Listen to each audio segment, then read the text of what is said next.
from my autobiography entitled I Count My Life by Sabbaths, Part 2, My Childhood, Chapter 9, The Guffeys.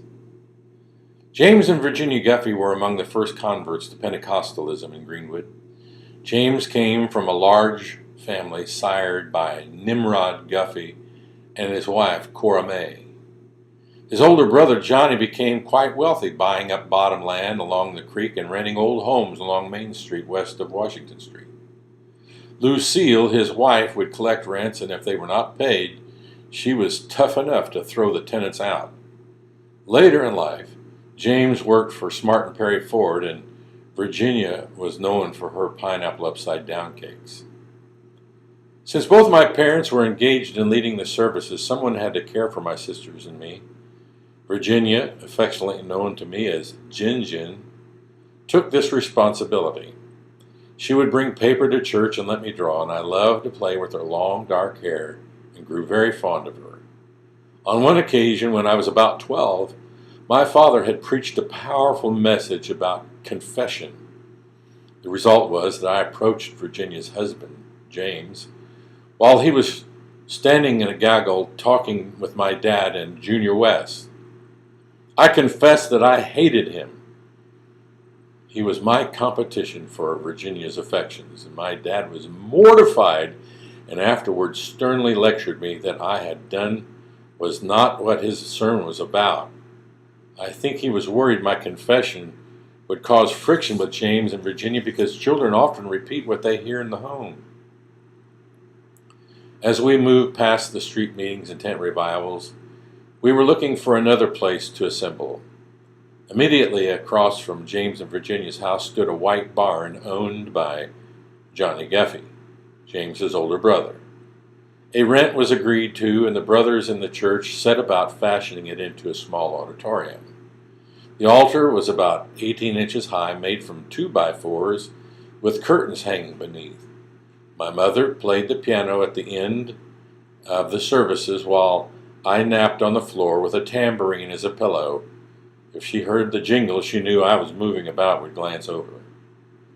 One of the new converts was a huge man named Bill Cruz. He and his wife Betty started attending with their children, who were already teenagers. Bill was a wino from Skid Row, a term I didn't understand at that time. When Brother Cruz came to the altar to pray and repent of his sins, he was so moved that he grabbed the flimsy altar and ripped it right out of the floor. I was in awe of his strength. He wore leather bands on each wrist fastened by miniature buckles. When I asked him why he wore these cool-looking wristbands, he explained that he was so strong that he had to restrain himself with these devices. I bit like a carp because shaking hands with him was similar to putting your hand in a vice. Once we came to church and all the hymn books were missing. An investigation revealed that Johnny had taken them because the rent was late. When rent was caught up, we got the hymn books back. I have another memory of my father trying to raise money for some project. James's father, Nimrod, we called him Nim, rose up and pledged $300, a huge amount in those days. When my father asked how long he needed to come up with the money, Nim strode forward and pulled a wad of bills from the center front pocket of his bib overalls and plunked down 3 $100 bills. He then put the wad of money right back into his pocket next to a giant chaw of tobacco.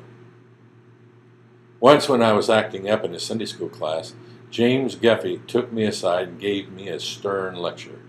He said he didn't care who I was. He was not going to tolerate my bad behavior, and if I didn't straighten up, he would tell my father. I knew I'd get a beating if Dad heard, so I straightened up. Later, Bill Cruz was my Sunday school teacher. One Sunday, I threw a box of crayons across the room for some unknown reason. Bill got a hold of me, stared me in the eye, and told me he wasn't going to tell my father. But if I ever dared to do that again, he'd break both my arms. I was so terrified I never misbehaved in his class again. I learned to play the guitar in a primitive way by watching James Guffey play. He played in church and often sang a special about a great speckled bird. Before I knew this instrument as a guitar, I called it a dum-dup, because that's what the sound was made when he strummed it.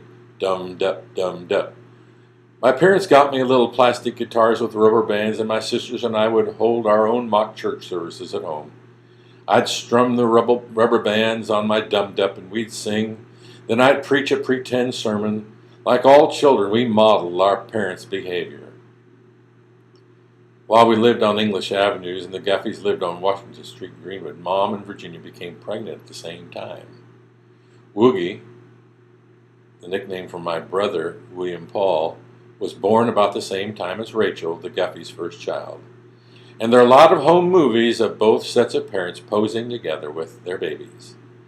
In an interesting coincidence, Rachel contracted crippling polio and was forced to wear a brace throughout the rest of her life.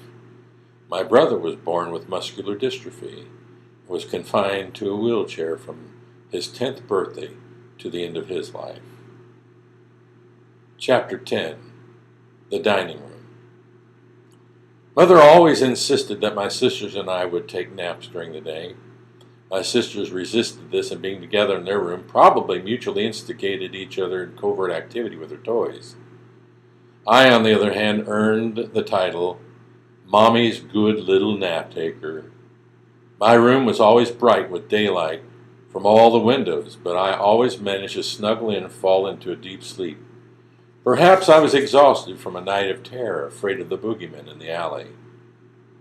Our weekly trips to Greenwood and Sunday services included my mother's preparation during the week to teach a small Sunday school class. This meant that she would use the time while we were napping to work on the lesson preparing the flannel graph presentations. There was a large dining room table in the center of the room on which she worked, and a large side buffet. The carpet was a rich, deep purple, and the wallpaper was flocked.